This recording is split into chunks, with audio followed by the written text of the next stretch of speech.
কলিযুগ পাবন অবতার শ্রীমন মহাপ্রভুর পরম প্রিয় পার্শ্বদ পরম পূজ্য শ্রী শ্রীল কৃষ্ণদাস কবিরাজ গোস্বামী চরণ মহাপ্রভুর অমৃতময় চরিত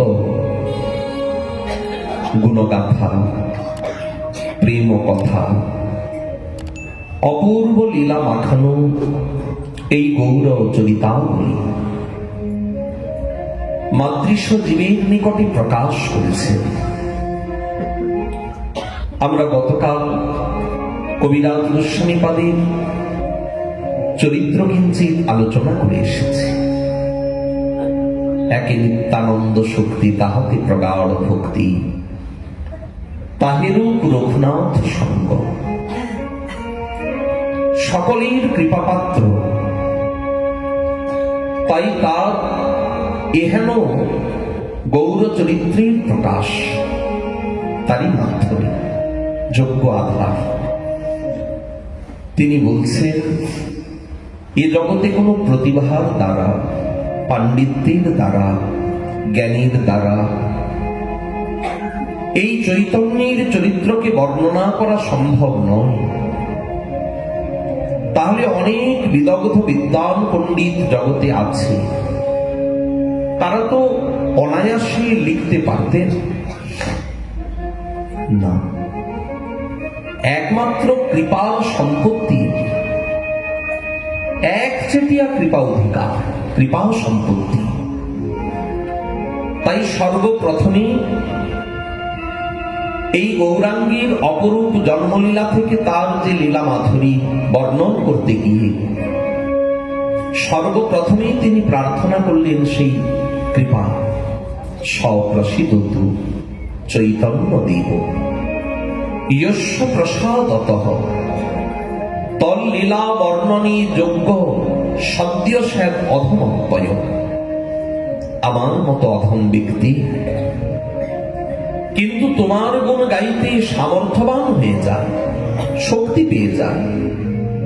সপ্রসিদ্ধ যদি তুমি কাউকে কৃপা করো, প্রসাদ শব্দের অর্থ কৃপা। তাই সর্বপ্রথমে সেই কৃপা প্রার্থনা করলেন। মহাপ্রভুর চরিত্র প্রত্যেকটি কলি জীবের একান্ত প্রয়োজনীয়। তার চরিতাবলী না জানলে এই কলিযুগের কলির হাত থেকে কারোর নিষ্কৃতি নাই। কেন? আমরা যদি আজ থেকে 600 বছর আগে পিছিয়ে যাই, বা তার কিঞ্চিত আরো পূর্বে, তো এই জগৎটা কেমন ছিল এখন কি আমরা দেখতে পাব? কিন্তু ইতিহাস তো তার সাক্ষী দেয়। ইতিহাস কখনো তো ভুল কথা বলে না কাউকে।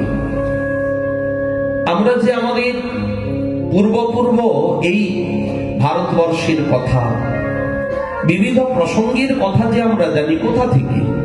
ইতিহাস থেকে। তো ইতিহাস বলছে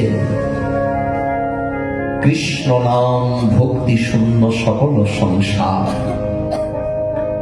এই জগৎ সংসারে কৃষ্ণ নাম এবং কৃষ্ণ ভক্তি, এই শব্দগুলি উচ্চারিতই হতো।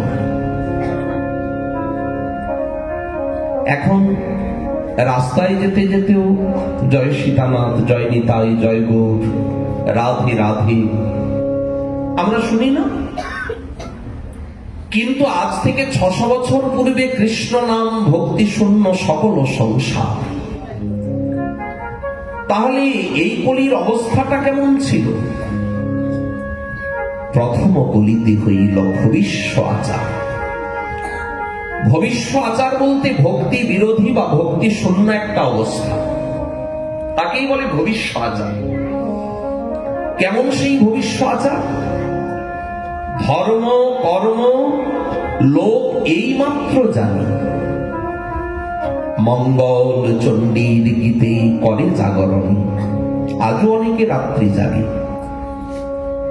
অষ্টপ্রহর নিশি প্রহর ব্যাপী হরিনাম যজ্ঞানুষ্ঠান, দেখবেন পাড়ায় পাড়ায় কমিটি বানিয়ে সবাই হরিনাম যজ্ঞ দেন।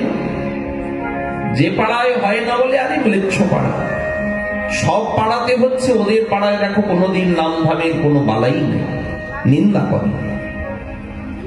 কিন্তু সেকালের দিনে এই হরিনাম সংকীর্তন যজ্ঞানুষ্ঠান ছিল না, রাত জাগত ওই মঙ্গলচণ্ডীর গীতে করে জাগরণ। দম্ভ করি বিশ্বহরি পূজে কোনো জনে, আর কারোর যদি মনে হয় তো পুত্তলি করয়ে কেহ দিয়া বহু ধনী।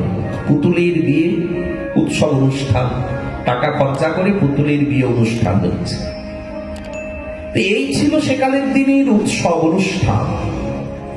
সকল সংসার মত্ত ব্যবহার রসে, এই জগৎ সংসার সম্পূর্ণরূপে মেতে হয়েছে, মত্ত হয়ে আছে খালি ব্যবহার রসে। কিন্তু কৃষ্ণ পূজা, কৃষ্ণ কথা, কৃষ্ণ ভক্তি নাহি কারো বাসে। কারোর ঘরে কৃষ্ণ পূজা, কৃষ্ণ ভক্তির কোনো গন্ধ বালাই নাই। বাসুলি পূজয়ে কেহ নানা উপাচারী মদ্য মাংস দিয়া কেহ যক্ষ পূজা করে। এরকমও দেখা যেত যে বাসুলির পূজা করছে কত উপাচার। কি কি উপাচার? মদ্য মাংস। আচ্ছা, একটু যদি কেউ শুদ্ধ চিন্তন দিয়ে বিচার করে, তাহলে আমরা যখন বাজারে যাই, তো বাজারে গেলে কি হয়? কোনো আমিষ জাতীয় দ্রব্যে যদি হাত লেগে যায়, একটু ছোঁয়া হয়ে গেলেও আমরা ঘরে এনে সেটাকে একটু জল দিয়ে না ধুয়ে কি কখনো শান্তি পাই? আর যদি ঠাকুর ঘরের দ্রব্যাদি হয় তাহলে তো কথাই নাই।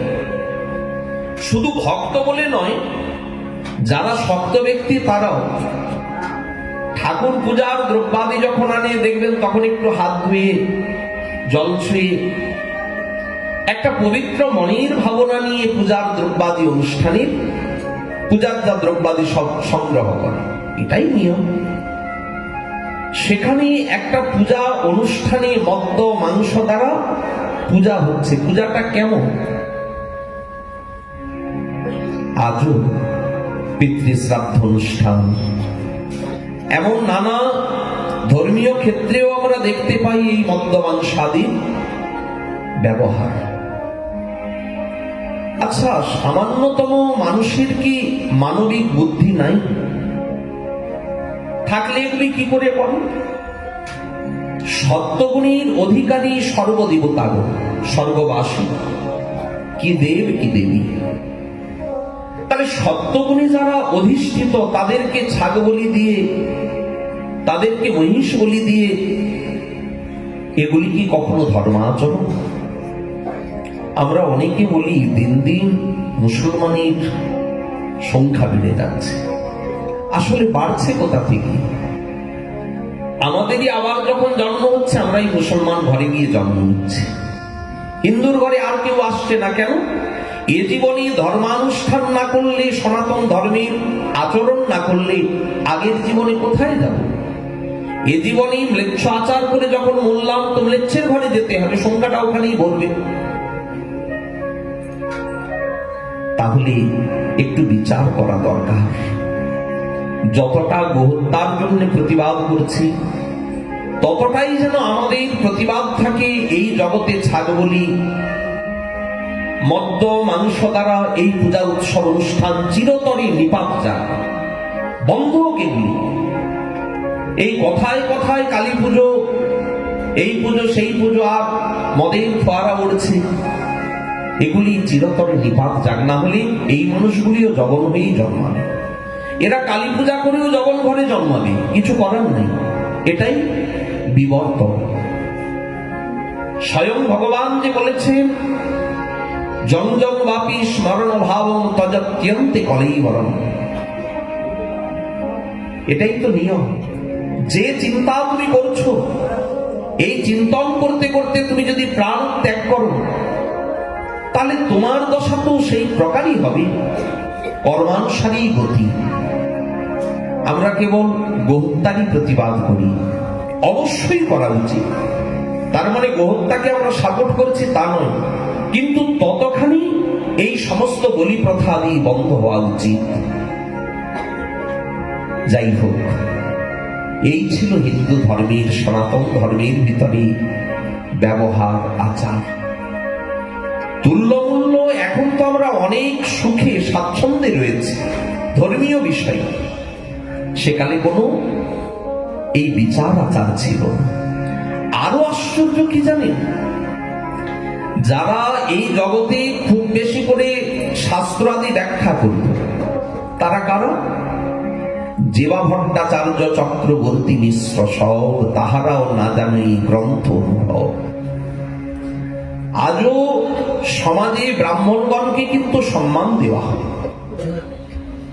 অবশ্যই কর্তব্য, কিন্তু যেমন ব্রাহ্মণকে সম্মান দেওয়া কর্তব্য, তেমনি ব্রাহ্মণেরও ধর্ম বিষয় জানা অবশ্য কর্তব্য। তাকে তো ধর্মের জন্যই সম্মান দেওয়া হচ্ছে। তাহলে তিনি যেই বিধান দেবেন, সেই বিধান যেন কোনো কারণে ধর্ম এবং মানবিকতাকে নষ্ট না করে। আজও যখন একাদশীর দিন শ্রাদ্ধ হয়, ব্রাহ্মণরাই বিধান দেন। আজও যখন বিবিধ উৎসব অনুষ্ঠানে এই দ্রব্যাদিগুলি ব্যবহার করা হয়, তার মানে কি তারা শাস্ত্রের মর্মার্থ কিচ্ছুটি বোঝেন?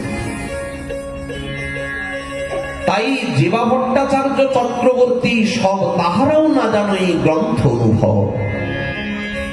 শাস্ত্র পড়াইয়া সবে এই কর্ম করে, শ্রোতার সহিতে জম পাশে বন্ধি মরে। একবারের জন্য সেই সময়কারীর যত পণ্ডিত, না বাখানি যুগ ধর্ম, একবারও ব্যাখ্যা করে না যে যুগের ধর্মটা কি, কৃষ্ণের কীর্তন বলে। বলতো সেখানে যে কলিযুগে আর কোনো ধর্ম নাই, যত ধর্মই করো কোনো ধর্ম করে নাহি কো নিস্তার, কৃষ্ণ নাম ব্যতীত। এ কথা তো কেউ বলতো না। তাই বলছেন যেবা এই ব্রাহ্মণ সমাজ যারা ব্যাখ্যা করত, নাবাখানি যুগ ধর্ম কৃষ্ণের কীর্তন। দোষ বহি গুণ কারো না করে কথন, ভয় দেখাতে তারা ওস্তাদ। এই করলে নরকে যাবে, খবরদার এই যদি করেছো তাহলে আর লোককে। মানে কি? ভয় দেখানো, চমকানো। কিন্তু তোমার কর্তব্য কি সে কথা আর বলছে। অনেকে আছে দেখবেন খালি ভুল করে, একবারও ভুলটা কি করে সংশোধন হবে সে কথা কাউকে বলে না। এই যে টিভিতে মাঝে মাঝে দুই পার্টিকে দাঁড় করিয়ে যখন আলোচনা করে, দেখবেন এ ওর দোষ ধরছে, সে তার দোষ ধরছে। কি করলে সমাজে এর মীমাংসা সেটি কিন্তু একবারও কেউ বলছে, মানে সেটি আপনি ভাবুন। এই জগতে যারা পণ্ডিত, যারা ধর্ম প্রচারক, তারা খালি দোষী ধরতে। জীবাসব বিরক্ত তপস্বী অভিমান। যারা একটু বিরক্ত, যারা একটু তপস্বী হয়েছেন, তাদের আবার অভিমানী মাটিতে পাই পড়ে। তাই তা সবার মুখে হো নাহিক হরিধ্বনি। একবারের জন্য তাদের মুখে হরিধ্বনি শুনতেই পাওয়া যায় না। এরপরে জগতের ভাগ্যাকাশে উদিত হলেন মহাবিষ্ণুর অবতার শ্রী অদ্বৈত আচার্য। যেমন যদি মহাভারতের কথা বলা হয়, তাহলে এর শুরুটা হয় কোথা থেকে? পিতামহ ভীষ্মের থেকে। পিতামহ ভীষ্মের থেকেই কিন্তু এই মহাভারতের সূচনা ধরা হয়। মানে শান্তনু রাজা, পিতামহ ভীষ্ম, এখান থেকে। তো সেই প্রকার যদি মহাপ্রভুর লীলার প্রথম সূচনা কোথা থেকে ধরা হয়, তাহলে সর্বপ্রথমে নামটা আসবে আমাদের শান্তিপুর পুরন্দর সীতাপতি প্রভু অদ্বৈত গোসাইয়ের নাম সর্বগ্রে। তো উনি প্রকটিয়ে দেখলেন সকল সংসার কৃষ্ণ ভক্তি বহির্মুখ, কেবল বিষয় ব্যবহার। সর্বলোক খালি বিষয় নিয়ে মত্ত হয়ে আছে। কেহ পাপে কেহ পুণ্যে করে বিষয় ভোগ, ভক্তির গন্ধ নাই জাতি যায় ভবর। কি করে ভক্তি হবে এই বিচার কারোর ভিতরে নাই। লোকগতি দেখি আচার্য করুণ হৃদয়, ওনার করুণায় হৃদয়টা বিগলিত হচ্ছে। আহা, এই লোকগুলি সব নরকে যাবে। এরকম যুগের পর যুগ ধরে খালি বিষয় ভোগ করতে থাকবে, নানা জনিতে এরা তো কেবল ভ্রমণই করবে। তাহলে এদের তো কোনো উত্তম গতি তো পাওয়ার কোনো রাস্তা নাই। সেই জন্যই বলছেন যে লোকগতি দেখি আচার্য করুণ হৃদয়, বিচার করেন লোকের কইছে হিত হয়। লোকের হিত হবে কি করে, উপকার হবে কি করে, মনে মনে চিন্তা করছে। একটা কথা আছে না, লোকপ্রবাদ, যার বিয়ে তার কিছু নেই, কিন্তু পাড়াপড়শির গঙ্গা। যাদের এই জগতে কি করে উদ্ধার হব, কি করে নিস্তার পাবো এই চিন্তা নাই, কিন্তু চিন্তা করছে কে? অদ্বৈত আচার্য বসে। এদের কি করে ভক্তি হবে?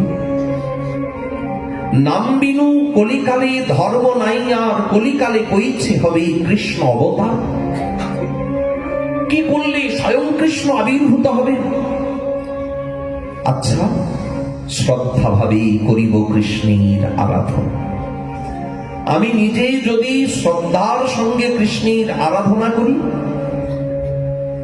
আর নিরন্তর সদৈন্যে করিব নিবেদন, দৈন্য ভাবে আমি কাতর হয়ে তাকে ডাকবো, নিবেদন জানাবো, এসো ঠাকুর আনিয়া কৃষ্ণের করো কীর্তন সঞ্চার, তবে সে অদ্বৈত নাম সফল আমার। একটা কথা বিচার করবেন, কে আজ কৃষ্ণকে ডাকছে? কে চিন্তা করছে আমি নিরন্তর তার আরাধনা করব? যুগে যুগে যিনি আরাধ্য ভক্ত হয়ে নেমে এসেছে, অনন্ত অবতারীর মূলাশ্রয় তো হচ্ছেন মহাবিষ্ণু। তাহলে মহাবিষ্ণুর থেকেই বরাহ, নৃসিংহ, রাম, পরশুরাম এক একটি অবতার প্রকাশ পায়। চির যুগ যিনি আরাধ্য তত্ত্ব হয়ে সিংহাসনে বসেছেন, আজ তিনি বসেছেন আরাধ্যকের আশ্রমে, আরাধনা করবে। আর আরাধ্য করে কাকে বসিয়েছেন? তুরীয় কৃষ্ণ। এই মহাবীর বিষ্ণুর কারণ যিনি, তিনি হচ্ছেন ব্রজের ব্রজেন্দ্র নন্দন শ্রীকৃষ্ণ। আমি আমার প্রাণনাথ, আমার প্রভুকে আমি সদৈন্যে নিবেদন করব। কিন্তু এ জগতে এমন কোন সাধনা আছে যে সাধনায় তাকে গোলক থেকে এই ভোলকে নামিয়ে আনতে পারে? এখানে চিন্তায় পড়লে কি করে আমি উদ্ধার করব? আচ্ছা, ওই যে একটা শ্লোকে ঠাকুরজি বলেছে, তুলসী দল মাত্রেন জলস্য চুলুকেন বা বিক্রেণীতে আত্মনং স্বভক্তিভ্য ভক্ত বৎসল।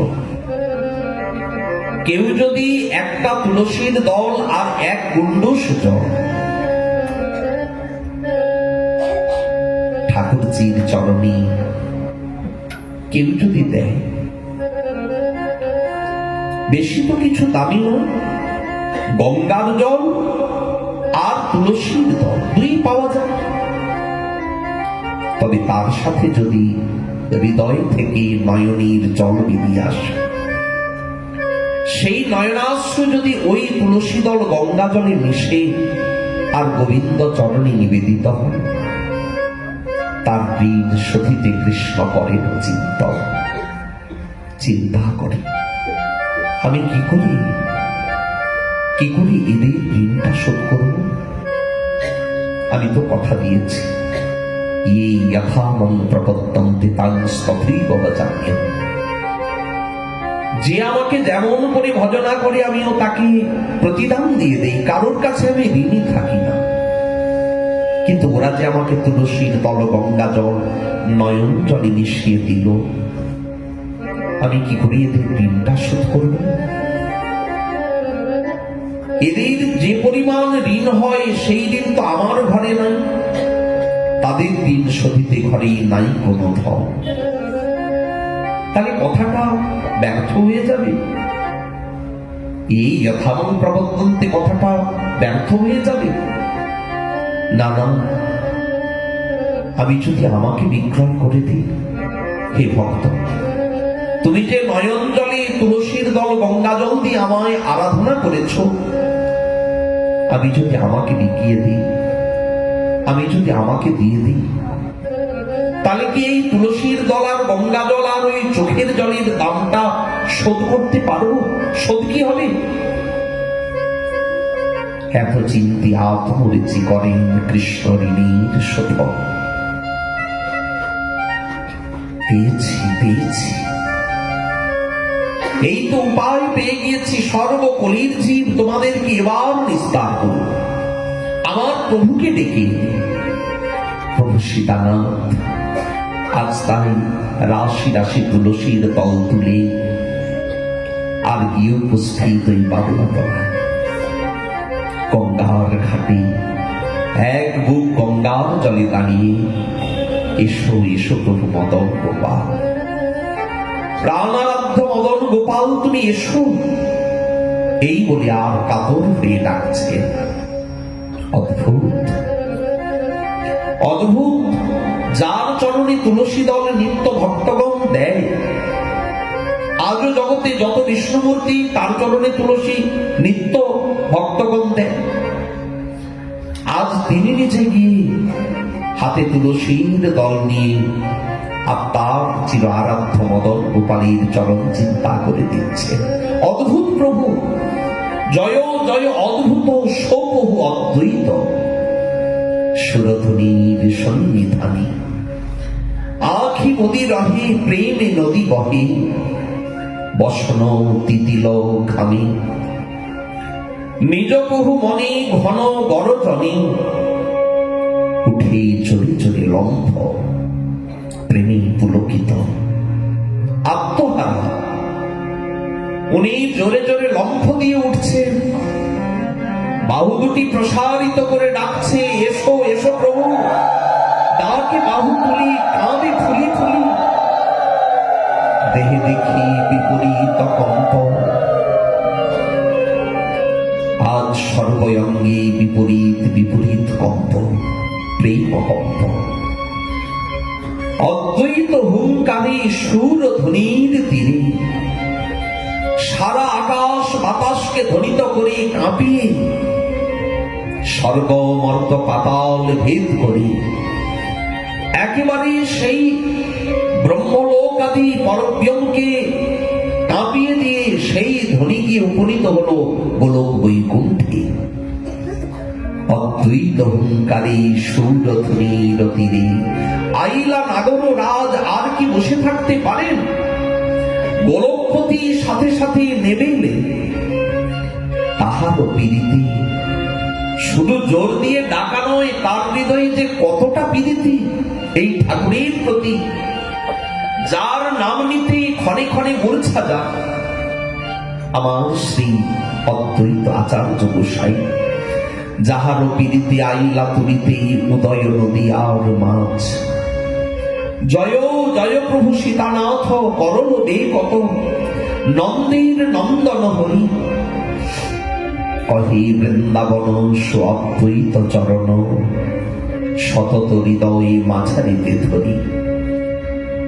এই অদ্বৈত চরণ যুগল সদা সর্বদা যেন হৃদয় মাঝে ধরে রাখতে পারি, আর ভয় নাই। তার চরণ যদি ধরে রাখতে পারি আর ভয় না।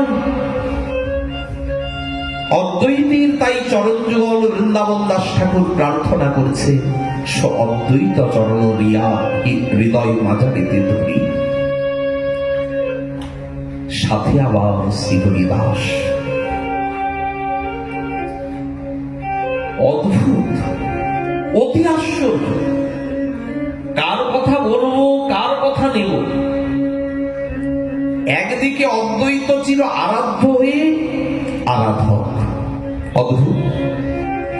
আচ্ছা, যিনি স্বয়ং ব্রহ্মা, যার থেকে জগতে যত ঋষি মুনির সব সৃষ্টি, ভাগবতী আমরা পাই না?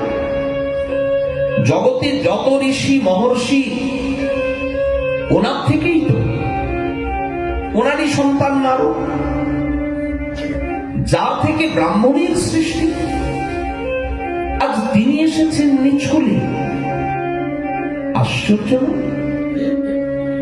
যার থেকে ব্রাহ্মণের সৃষ্টি, ঋষি মুনিষীর সৃষ্টি, তিনি এসেছেন নিচকুলে কেন? জগৎকে দেখাবে, ও জগৎ কেবল কি ব্রাহ্মণ মুনি ঋষি তাদেরই অধিকার? কৃষ্ণ ভজনে কোনো অধিকারীর বিচারই না।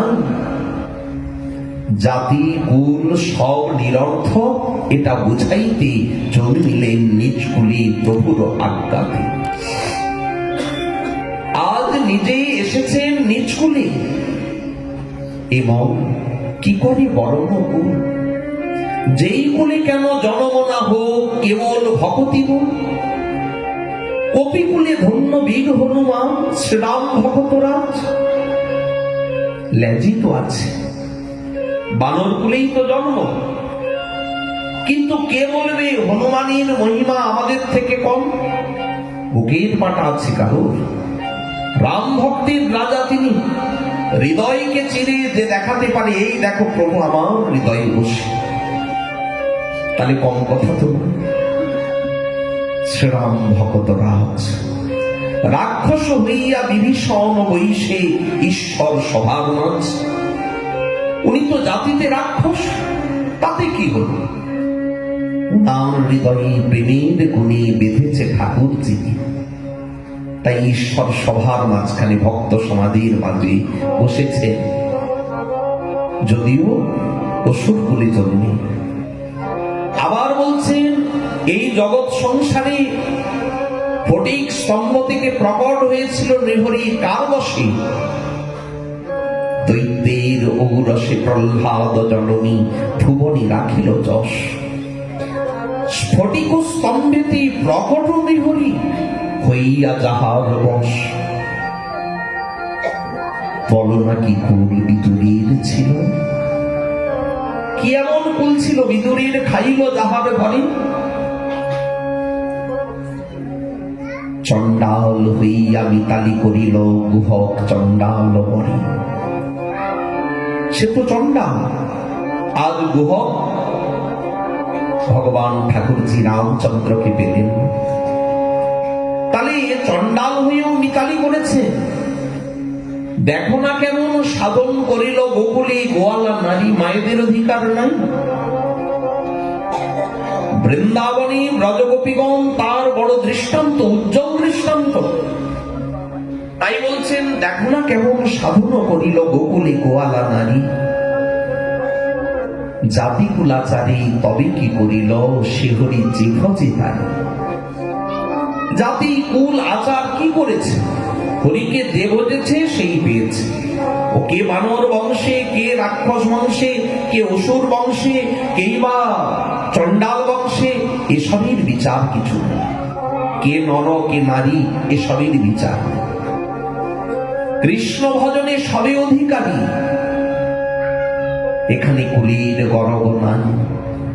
কটি প্রেমানন্দ যে করে গরব, নিতান্ত সে মূর্খ ভাই। তাই সেই ব্রহ্মা তিনি আজ জগন্কুলে এসেছেন হরিদাস রূপে। আবার সঙ্গী পেয়েছে এই নামাচার্য হরিদাস ঠাকুরকে। আর নামাচার্য হরিদাস কতটা মহিমান, এটা সব থেকে ভালো জানেন অদ্বৈত আচার্য গোসাই। হরিদাস সঙ্গী পেয়েছে অদ্বৈত আচার্যকে, আর আচার্য গোসাই মনের প্রিয়জনকে পেয়েছেন হরিদাস রূপে।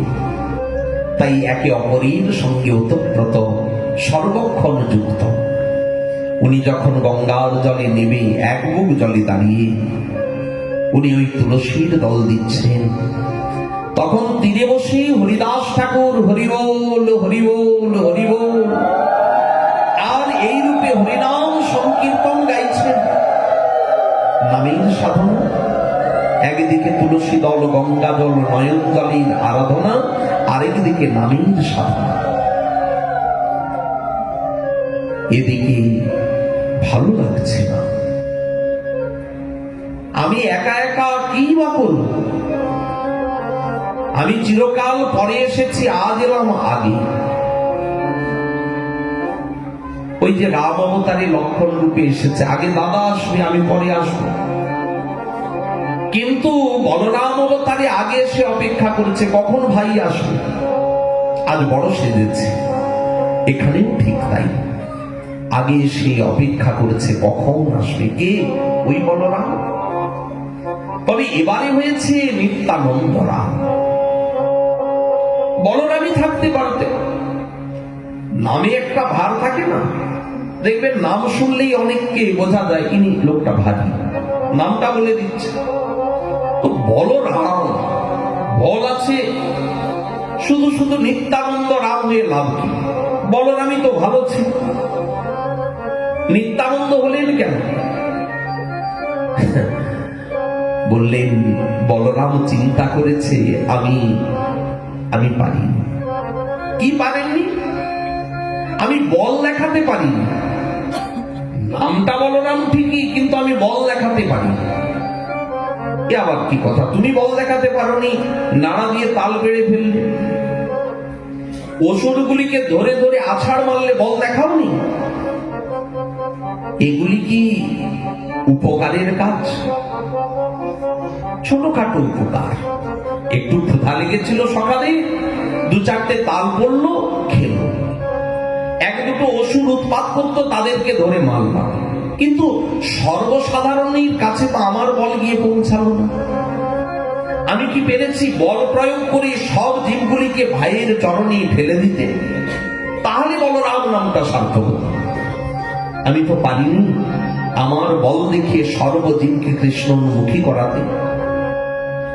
কি মিষ্টি করে নাম রেখেছিল শঙ্কর্ষণ, নাকি আমি সবাইকে করি আকর্ষণ? এই তো শঙ্কর্ষণ, তাই তো না? কিন্তু বলুন, আমি কজনকে আকর্ষণ করতে পেরেছি? রাগ দেখিয়ে কি আর আকর্ষণ করা যায়? যতটা ভালোবেসে করা যায়। সুতমণিকে রেগে গিয়ে তো মেরেই ফেললাম। হ্যাঁ, আমি এসেছি আসরে, প্রণাম করলো না,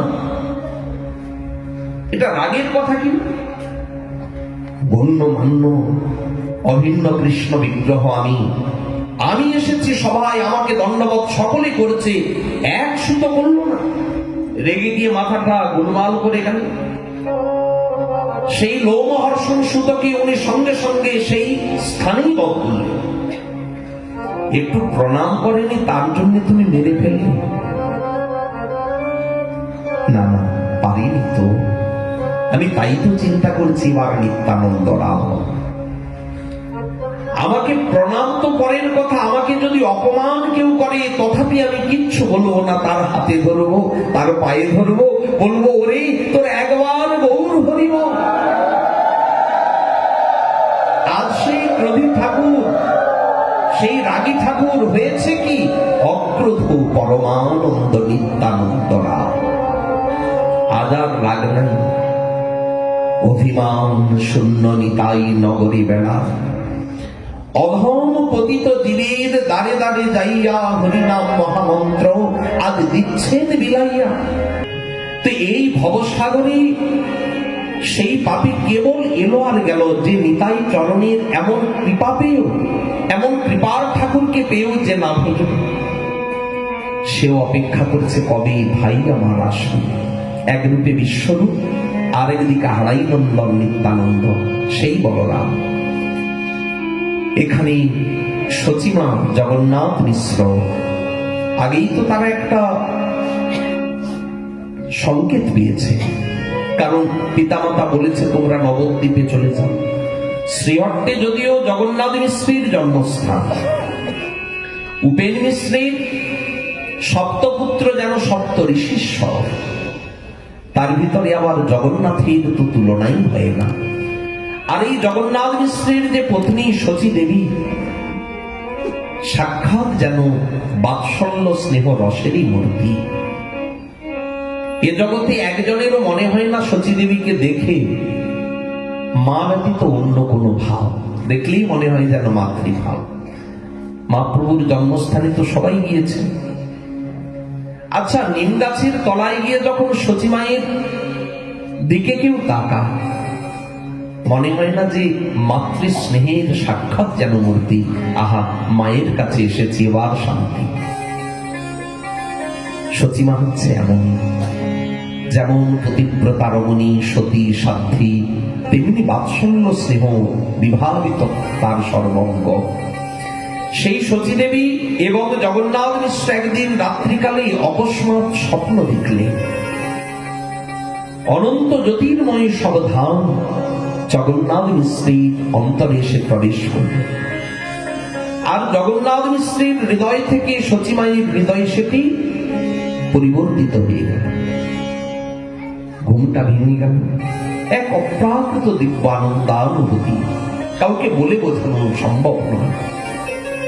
সচিমা জগন্নাথ মিশ্র সারা শরীর কাঁপছে প্রেমে। কি দেখলাম স্বপ্ন? শুভ কোন ইঙ্গিতই হবে নিশ্চয়। ভোরের বেলা গঙ্গা স্নানে গিয়েছে। শুভ স্বপ্ন দেখলে আর ঘুমোতে নেই। ভালো যদি কিছু স্বপ্ন দেখে নিয়ম, তারপরে আর ঘুমোতে নেই। ভক্তি অঙ্গের যজন যাজন করলে নাকি সেই স্বপ্ন সত্যি হয়। ভোরবেলা স্বপ্ন দেখার পরে আবার যদি ঘুমিয়ে পড়ে, তাহলে জানতে হবে সেই স্বপ্ন আর সত্য হবে না। এই জন্য মন্দ স্বপ্ন দেখলে ভোরবেলা বলে একটু শুয়ে পড়া, তাহলে ওটা সত্যি হবে না। যেহেতু শুভ স্বপ্ন দেখেছেন, এই স্বপ্ন দেখে গঙ্গা স্নানে গিয়েছেন সচিমা। হৃদয় থেকে ওই স্বপ্নের সেই সংবাদ যেন মন থেকে আর সরছে না। আবেশিত চিত্তে মা কত সময় ধরে এই গঙ্গায় স্নান করছিলেন। ওদিকে শান্তিপুরে এখানে অদ্বৈত আচার্য ঠাকুর তিনি তুলসীর দল গঙ্গা জল রচিতেন। আজও সেই ভোরের বেলা কত রাত্রি অবশিষ্ট, তখন থেকে গিয়ে হরিদাস ঠাকুর কুলি বসে নাম করছেন, আর অদ্বৈত আচার্য গোসাই তুলসীর দল দিচ্ছে। নয়ন জলে ভিজিয়ে ভিজিয়ে এক একটি তুলসীর দল। এসো এসো মদন গোপাল। এই রূপে দিতে দিতে হঠাৎ একটা তুলসীর দল দিলেন, আর দেখছে কি তুলসীর দল উজানে বাইতে লাগলো, ঊর্ধ্বগতিতে ছুটছে। সীতানাথের আনন্দের আর সীমা নেই। হরিদাস ঠাকুরকে ডাকছেন, দেখো দেখো হরিদাস, আজ বুঝি আমার ডাকে প্রভু সাড়া দিয়েছে। দেখি কতদূর যায় এই তুলসীর দল। দেখতে দেখতে তীর ধরে ধরে আসছে নবদ্বীপের ঘাটে। সচিমা তখনও স্নান করছিলেন। সচিমায়ের কাছে এসে সচিমাকে প্রদক্ষিণ করে আর সেই তুলসীর দল অন্তর্হিত হয়ে গেল। সীতানাথ অদ্বৈত আচার্য গোসাই বুঝে নিলেন রহস্যটা কি। সচিমা স্নান করে যখন এবার উঠে আসছে, বয়সে সচিমায়ের থেকে অনেক বড় অদ্বৈত আচার্য, তাতে আবার বারেন্দ্র কুলতিলক, তিনি বারেন্দ্র কুলোদ্ভূত সর্বজনমান্য আচার্য। এমন জগতে কেউ নেই যে অদ্বৈত আচার্যকে সম্মান না। কিন্তু উনি আজ সচিমাকে দেখে যখন দণ্ডবত হয়ে পড়েছেন, সচিমা তো ভয় পেয়ে গেলেন। আচার্য প্রণাম করছে, কাঁপছে সচিমা, এ কি করছে? তখন অদ্বৈত আচার্য বললেন, মাগো, আমি আপনাকে প্রণাম করছি। আপনার ভেতরে যিনি এসেছেন আমি তাকেই প্রণাম করলাম। একে তো স্বপ্ন অদ্ভুত, তাতে আবার সকালবেলা অদ্বৈত আচার্যের এহেন ব্যবহার মেলাতে পারছে, ব্যাপারটা কি?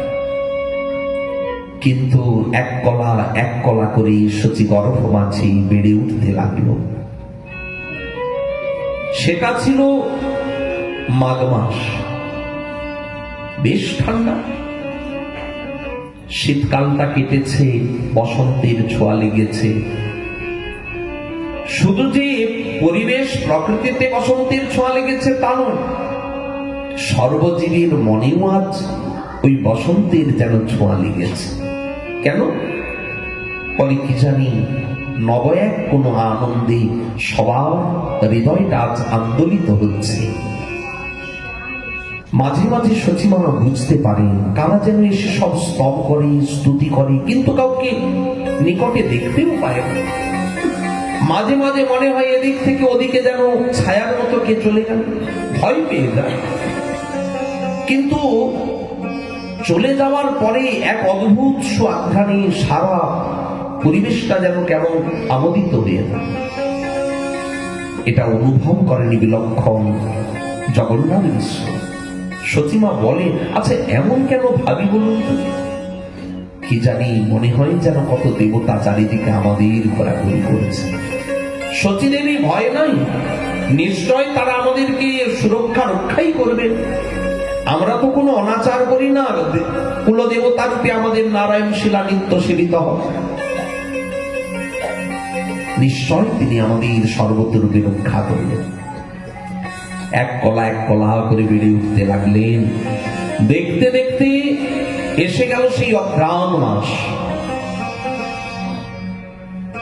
নিয়মানুসারে 10 মাসেই গর্ভের প্রকাশ হওয়ার কথা। মাঘ মাসে যদি গর্ভের প্রথম সঞ্চার হয়, সেই স্বপ্ন দেখা, সেই অদ্বৈত আচার্য ঠাকুরের ওই গঙ্গার জলে দাঁড়িয়ে আরাধনা। ভাবুন তো, মাঘ মাসের ঠান্ডায় ভোরের বেলা সীতানাথ আরাধনা করেছিলেন এই বাবলা তলায়। না এসে কি পারেন? আজ নিয়মানুসারে অঘ্রাণ মাসে তাহলে ভূমিষ্ঠ হওয়ার কথা, কিন্তু অঘ্রাণ মাস কেটে পৌষ, তাও অতিক্রান্ত হয়ে মাঘ মাস এসে গেল। এখন তো দম্পতির মনে খুব ভয়। মিশ্র দম্পতি চিন্তিত, কেন সন্তান ভূমিষ্ঠ হচ্ছে না? 12টি মাস হয়ে গেল। তখন খুব ভালো জ্যোতিষ শাস্ত্র বিচার করতেন সচিমায়েরই বাবা নীলাম্বর চক্রবর্তী। ওনার কাছে যেতে উনি কোষ্ঠিয়াদি সব মিলিয়ে দেখলেন। দেখে বললেন, জগন্নাথ মিশ্র, আমি তো মন্দ কিছু লক্ষণ চিহ্ন সংকেত কিচ্ছু পাচ্ছি না। সবই দেখছি শুভ লক্ষণ, শুভ সবকিছু বিচার, সবই উচ্চ বিচার। গ্রহ নক্ষত্র কোনো কিছুই আমি মন্দ পাচ্ছি না। তবে কি জানো, আমার কেবলই মনে হচ্ছে এই মাসে, ফাল্গুন মাস পড়ে গিয়েছে, এই মাসে কোনো এক শুভক্ষণের অপেক্ষায় তোমার সন্তান। কথাটা শুনে আনন্দ হবে কিনা? আচ্ছা, এমন কোন সন্তান জগতে শোনা যায় তার ইচ্ছায় আসে?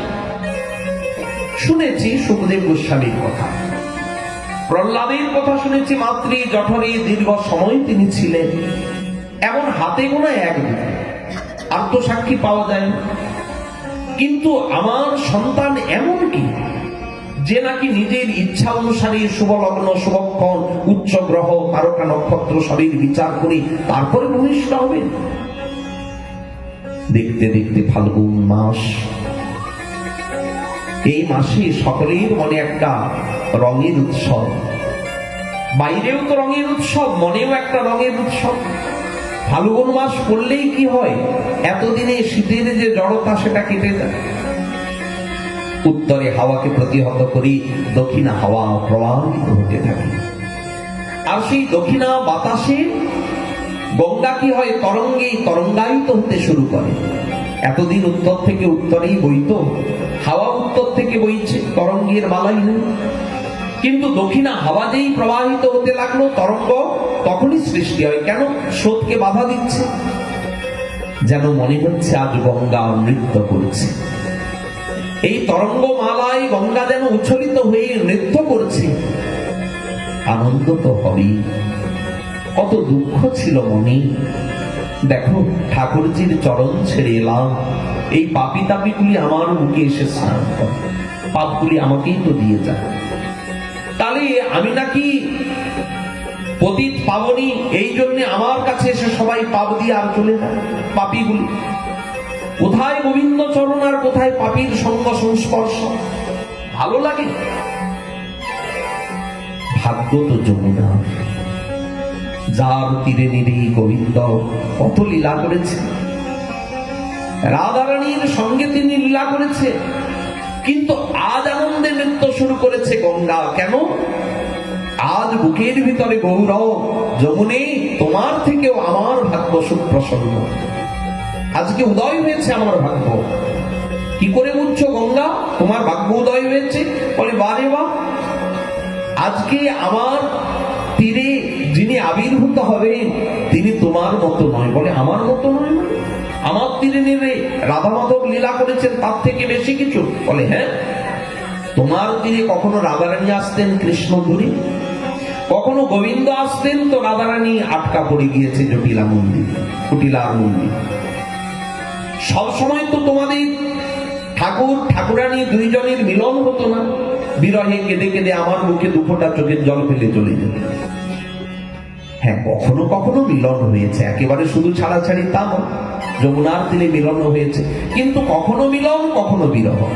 কিন্তু আমার তীরে তোমার ঠাকুর যখন আসবে আর মিলন বিরহ থাকবেই না, সর্বক্ষণই রাধা কৃষ্ণ এক হয়ে থাকবে। আজকে সেই আনন্দে আত্মহারা গঙ্গা, গঙ্গাটাই উচ্ছ্বলিত হয়ে নৃত্য করছে। ওই নতুন গাছের আগায় ছোট ছোট কিশলয় নতুন বলের দেখা দিয়েছে, আমরা মুকুলগুলি সব গজিয়ে উঠেছে। আর দেখুন চারিদিকে দেখলে যেন মনে হয় আজ বুঝি নতুন কোন প্রকৃতির মুখে উৎসব লেগেছে। এই যে নতুন নতুন সবকিছু, আমরা যেমন উৎসব হলে কি করি, নতুন পোশাক, নতুন একটা সাজগোজ এই নিয়ে যাই না, তেমনি প্রকৃতির মুখে সেই পুরানোকে তারা ত্যাগ করে আজ সকলে নতুন সাজে সাজতে যেন ব্যস্ত। আর দেখুন সেই আনন্দে অলিকুল বিহঙ্গকুল, আজ কোকিলগুলি ওই বৃক্ষ শাখে বসে পঞ্চম তানে বেদালাপ করছেন কুহু কুহু রবি। আর ভ্রমরগুলি গুনগুন গুনগুন করে ওই মুকুলের আগায় এসে ওরা গান শোনাচ্ছে। পরিবেশ প্রকৃতি যেন মুখরিত। ঋষিগণ এতদিন ধ্যান করে সুখ পেতেন না, চারিদিকে খালি বাদী পক্ষ। ওই যে যারা ভক্তি বিরোধী তারা তো কোনো ভক্তিমান জনকে দেখলেই দুটো কথা না শুনিয়ে যায় না। কিন্তু আজ কেন সর্ব ঋষিগণ সর্বসন্ত জনের মনে এক নবান রাগ, তাদের যেন গোবিন্দ চরণে মনটা লেগে গিয়েছে। কিন্তু অদ্ভুত ব্যাপার, যত অনাচারী দুরাচারী ব্যভিচারী যত পাষণ্ডের দল তারা সব চমকে চমকে উঠছে। সারাদিন আজ আনন্দে সাধারণ জগজন তারা মেতে উঠেছে। হোলি হে, কি হলো কেউ বলছেন না? হোলি হে, হোলি হে। সবাই সবাই রঙে ওই রং ছিটিয়ে ছিটিয়ে দিচ্ছে, আবির গুলাল সব একে অপরের গায়ে ছড়িয়ে দিচ্ছেন। সারাদিন মহানন্দে সকল ভক্তগণ সকল জগজন তারা আনন্দ উৎসবেই ব্যস্ত। কোথা দিয়ে যে সময়টা কেটে গেল বোঝাই গেল না। বিকেল হয়ে গিয়েছে, সবাই যে যার স্নান আদি করে একটু ভোজন সেরে সারাদিন তো আনন্দ উৎসবে কেটেছে, রঙের খেলায় সবাই মেতেছিল। বিকেল বেলা একটু গঙ্গার ঘাটে গিয়ে বসেছে, হঠাৎ দেখলো কি পশ্চিম দিগন্তে একেবারে রঙের খেলা, আবির রঙে রাঙিয়ে গিয়েছে পশ্চিম দিগন্ত। সূর্য অস্তমিত যাওয়ার পূর্বে আকাশটাকে একেবারে রঙে রাঙিয়ে দিয়েছে। পূব আকাশের দিকে তাকিয়ে দেখলেন নতুন চন্দ্র উদিত হচ্ছে, আজ পূর্ণিমার চাঁদ। সেও পূব আকাশকে একেবারে রূপালী আলোয় যেন আলোকিত করে তুলেছে। তার মানে এদিকেও রং ওদিকেও রং। আজকে বুঝি দেবতারা একটু দেরিতে সংবাদ দিয়েছে। আমরা সারাদিন খেলেছি রঙের খেলা, ওরা এইমাত্র রঙের খেলা শুরু করেছে বোধহয়। এই রূপে যখন দেখছেন, হঠাৎ দেখলো কি সুন্দর থালার মতো চাঁদ, আবার সেটি গঙ্গার ওই জলে তরঙ্গে তরঙ্গে পড়েছে না। প্রত্যেকটি তরঙ্গ মালায় এক এক চন্দ্র উচ্ছ্বলিত হয়ে উঠছে। শত সহস্র চন্দ্র আজ গঙ্গার বুকে যেন মনে হচ্ছে নৃত্য করছে। আকাশেও চাঁদ আবার এই গঙ্গা বুকে অগণিত চন্দ্র নৃত্য করছে সব দেখে সবার আনন্দের সীমা নাই। হঠাৎ দেখলো কি, আচ্ছা চাঁদের একটা অংশ ক্ষয়ে গেল কেন? আজ তো পূর্ণিমা, আজকে তো ক্ষয়ে কারণ নেই, তাহলে কি আজ গ্রহণ? সকলে মনে মনে চিন্তা করছেন, তার মানে আজ তো পূর্ণিমা, হ্যাঁ চন্দ্রেরই গ্রহণ তিথি আজ। সকলে যেই গ্রহণের কথাটি বুঝতে পারলেন, সঙ্গে সঙ্গে হরিবোল হরিবোল হরিবোল আর বলতে বলতে গঙ্গা স্নানে চলেছে। কারণ গ্রহণের পরে বা গ্রহণের সময় সকলকে গঙ্গা স্নান করতে হয়, এটা বিধান।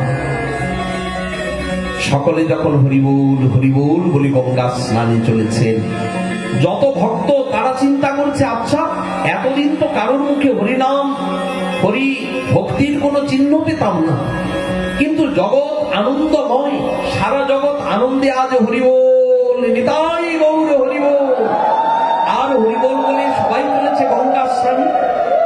ব্যাপারটা কি? 1407 মাস দে ফাল্গুন পৌর্ণমাসী সন্ধ্যাকাল হইল শুভক্ষণ। একেবারে ষড়বর্গ অষ্টবর্গ সর্বসুরক্ষণ, সিংহ রাশি সিংহ লগ্ন উচ্চ গ্রহগণ, অকলঙ্ক গৌরচন্দ্র আর কি থাকতে পারে?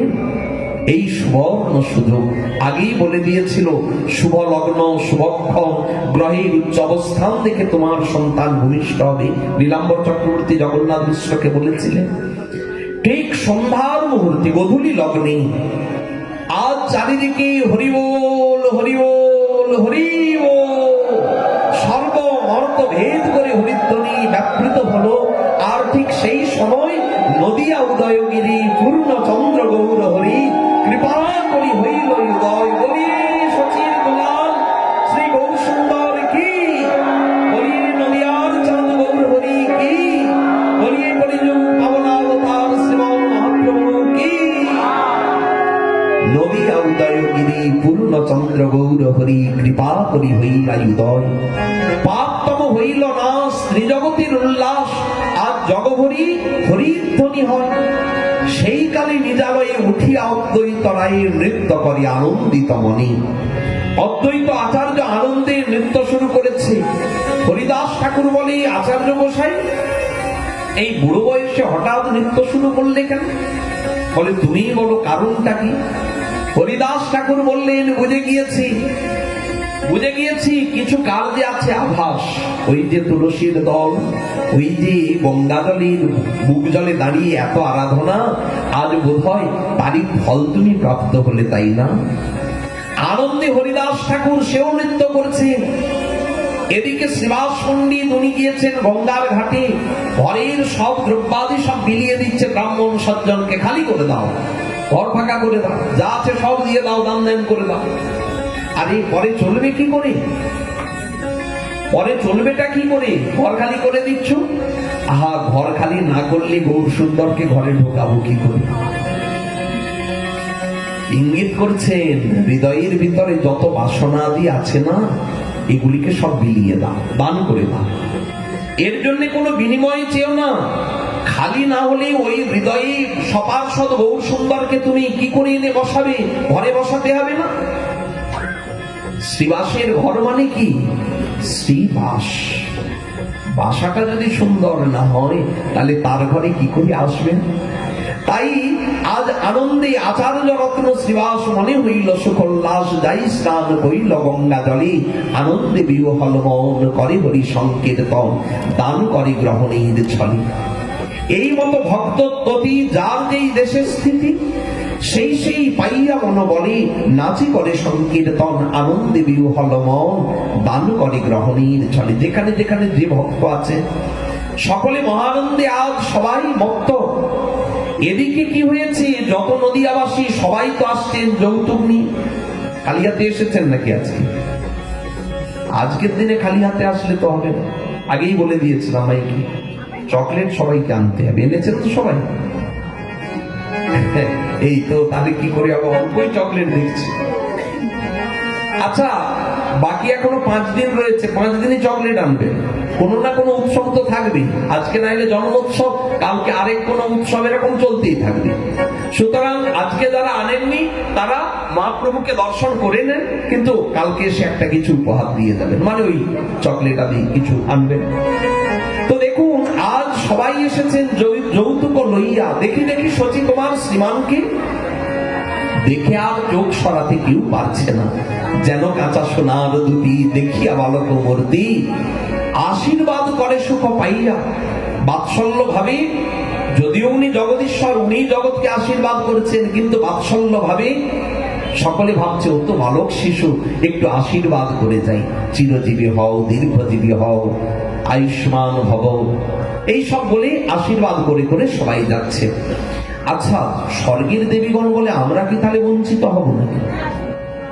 স্বর্গের যত দেবী, সাবিত্রী, গৌরী, সরস্বতী, শচী, রম্ভা, অরুন্ধতী, আর যত দেবনারীগণ, তারাও কি করেছে? নানা দ্রব্য পাত্রে ভরি ব্রাহ্মণীর বেশ ধরি। আচ্ছা, 10 হাত নিয়ে যদি কেউ আসে, লোকে তো গৌরকে বাদ দিয়ে তাকেই দেখবে। কেউ যদি আর একেবারে খড়গ হাতে নিয়ে, একটা মুন্ডকে হাতে ধরে নিয়ে ছুটে ছুটে আসেন, লোকে তো ভয় পেয়ে যায়, ব্যাপার স্যাপার কি। এই জন্য সব দেবীরা তাদের বেশে নয়, সবাই কি করেছে? নবদ্বীপে ব্রাহ্মণীগণ যেমন ঘোমটা দিয়ে আর সব একেবারে আটপৌড়ে কাপড় পরে না, গ্রামের মেয়ে তো, গ্রামের সব মায়েরা যেমন শাড়ি ব্যবহার করে, সেই রকম সব পোশাক পরিচ্ছদ ধরে আর ওই যত দেবীগণ তারা সবাই এসেছে, এসে সবাই তারাও আশীর্বাদ করছে। দেবতাগণ তারা কি করছে? ঊর্ধ্বাকাশ থেকে পুষ্প বৃষ্টি করছে। তারা সেখানে মহানন্দে কীর্তন গাইতে শুরু করেছেন। অন্তরিক্ষে দেবগণ গন্ধর্ব সিদ্ধ চারণ স্তুতি নৃত্য করে বাদ্য গীত। কেউ স্তুতি করছেন, কেউ নৃত্য করছেন, কেউ আবার বাদ্য গীত এইসব গান করছে। আর এদিকে জগন্নাথ মিশ্র সবাইকে ডেকে ডেকে বলছে, আসুন আসুন, আমার শ্রীরামকে সবাই আশীর্বাদ করে যান। সকলে এসে বলছেন, বাবাই হো, ভাই হো। বোকার মতো সবাই বসে আছে কেন? না আমি বোকা? আমাকে দেখে কি আপনারাও সবাই বোকা হয়ে গেলেন? ভালো লাগে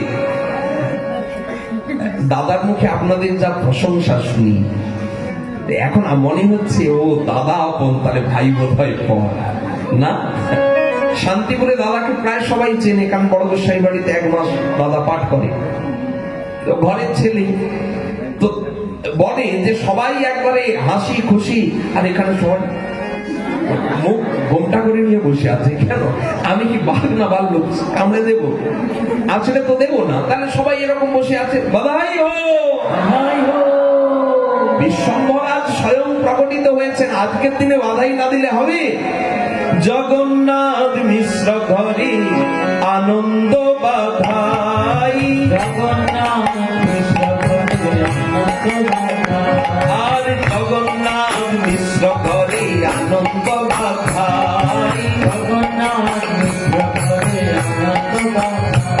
আর পুত্র মুখে রিয়ায়া নন্দের সীমা নাই, পুত্র মুখে রিয়ায়া নন্দের সীমা, আনন্দের সীমা নাই, আনন্দের সীমা, আনন্দের সীমা নাই, আনন্দের সীমা নাই। এসেছে নদীর বিমানে, আনন্দের সীমা নাই, এসেছে নদীর বিমানে, আনন্দের সীমা নাই, এসেছে নদীর বিমানে, আনন্দের সীমা নাই। রুদ্র মুখে রিয়ায়া নন্দের সীমা নাই, রুদ্র মুখে রিয়ায়া নন্দের সীমা নাই। দধি দুগ্ধ ঘৃত ঘোল অঙ্গনে ঢালিয়া, দধি দুগ্ধ ঘৃত ঘোল অঙ্গনে ঢালিয়া। আর নাচিতে লাগিলাম মিশ্র মুখ হেরিয়া, নাচিতে লাগিলাম মিশ্র মুখ হেরিয়া। আর নাচিতে লাগিলাম মিশ্র মুখ হেরিয়া, নাচিতে লাগিলাম মিশ্র মুখ হেরিয়া। আনন্দে নাচিছে, আনন্দে নাচিছে, আনন্দে নাচিছে, আনন্দে নাচিছে। ওই দধি দুগ্ধ ঘৃত ঢেলে আনন্দে নাচিছে।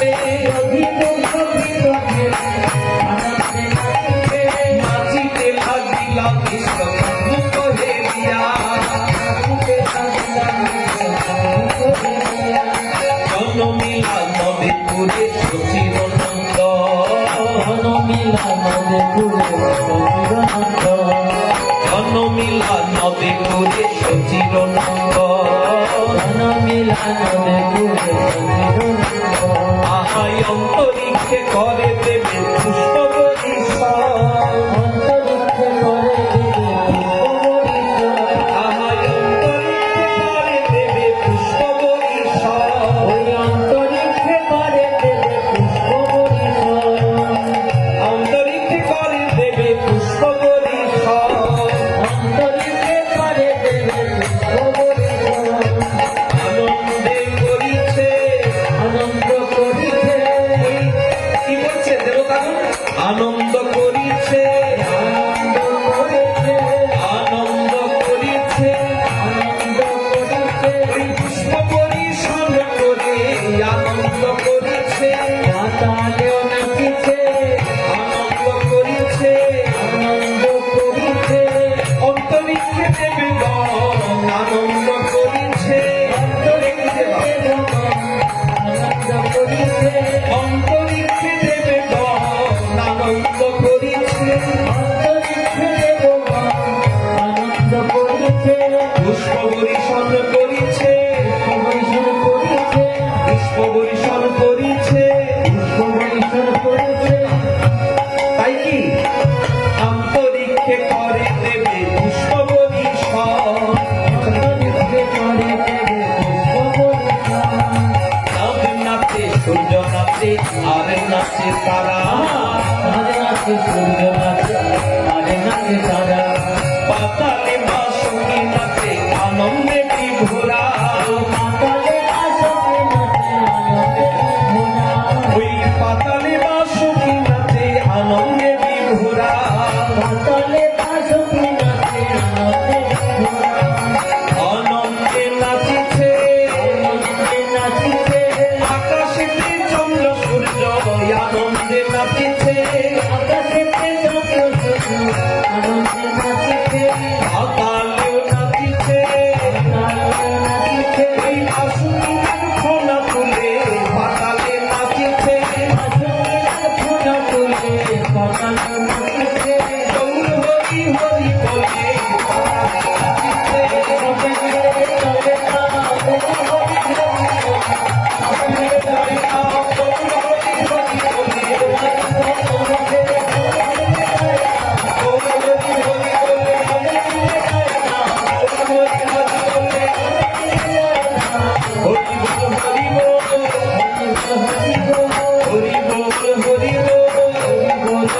না পাতালে বাঁশুরি নাচে আনন্দে বিভোরা, ব্রহ্মা নাচে শিব নাচে আর নাচে ইন্দ্র, নদে বাঁশি সবে নাচে পাইয়া গৌরাঙ্গ, এই নদে বাঁশি সবে নাচে পাইয়া গৌরাঙ্গ, অপ্সরা নাচই গান করই গন্ধর্ব, আর মঙ্গল জয় কার দেয় দেবপতি সর্ব, মঙ্গল জয় কার দেয় দেবপতি সর্ব, আনন্দ হইল বড়ই আনন্দ হইল, আনন্দ হইল বড় আনন্দ হইল, আহা আনন্দ হইল বড়ই আনন্দ হইল, আনন্দ হইল বড় আনন্দ হইল, দাস বৈষ্ণবের মন ডুবিয়া রহিল, দাস কৃষ্ণের মন ডুবিয়া রহিল, দাস বৈষ্ণবের মন ডুবিয়া রহিল, দাস কৃষ্ণের মন ডুবিয়া রহিল, হরি বল হরি বল, হরি বল, হরি বল হরি বল, হরি বল, হরি বল, আর কিছু কি বলা বল, হরি বল হরি বল, আর কিছুতে বলা বল, হরি বল, হরি বল, জয় সতী নন্দন জয় পুর হরি, জয় সচিদানন্দ জয় গৌর হরি, বিষ্ণু প্রিয়া খান নাথ নদিয়া বিহারী বিষ্ণুপ্রিয়া কামনা নদিয়া বিহারী ওই বিষ্ণুপ্রিয়ার কামনা নদিয়া বিহারী বিষ্ণুপ্রিয়া কামনা নদিয়া বিহারী জয় সচিদানন্দ জয় গৌরহরি জয় সচ্চিদানন্দ জয় গৌর সবাই হাতে কাটিয়ে আর বিষ্ণুপ্রিয়ার কামনা নদিয়া বিহারী জয় সচিদানন্দ জয় আর